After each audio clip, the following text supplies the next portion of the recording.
നമസ്കാരം.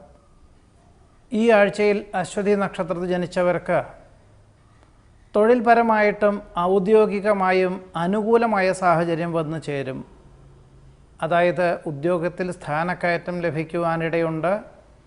പഠിച്ച വിദ്യ വേണ്ട വിധത്തിൽ പ്രാവർത്തികമാക്കുവാനുള്ള അവസരം മനസ്സമാധാനത്തിനും അതിലുപരി ആത്മാഭിമാനത്തിനും വഴിയൊരുക്കുവാനിടയുണ്ട്. വ്യാപാര വ്യവസായ മേഖലകളിൽ പുരോഗതി കൈവരുമെങ്കിലും സാമ്പത്തികമായ വരുമാനമാർഗം വർദ്ധിക്കുമെങ്കിലും അതിനോട് തത്തുല്യമായുള്ള ചെലവ് വർദ്ധിക്കുന്നത് വഴി നീക്കിയിരുപ്പ് കുറയുവാനാണ് യോഗം കാണുന്നത്. അശ്രാന്ത പരിശ്രമത്താൽ ഏറ്റെടുത്ത ദൗത്യം വേണ്ട വിധത്തിൽ പൂർത്തീകരിക്കുവാൻ സാധിക്കും. പുതിയ കരാറ് ജോലികളിൽ ഒപ്പുവയ്ക്കുവാനിടവരുമെങ്കിലും സാമ്പത്തിക സ്ഥിതി കുറഞ്ഞ കരാറ് ജോലികളിൽ നിന്നും പിന്മാറുകയായിരിക്കും നന്നാവുക. വിട്ടുവീഴ്ച മനോഭാവത്താൽ കുടുംബത്തിൽ സമാധാനാന്തരീക്ഷം സംജാതമാകും. വീഴ്ചകളുണ്ടാവാതെ സൂക്ഷിക്കേണ്ടതാണ്.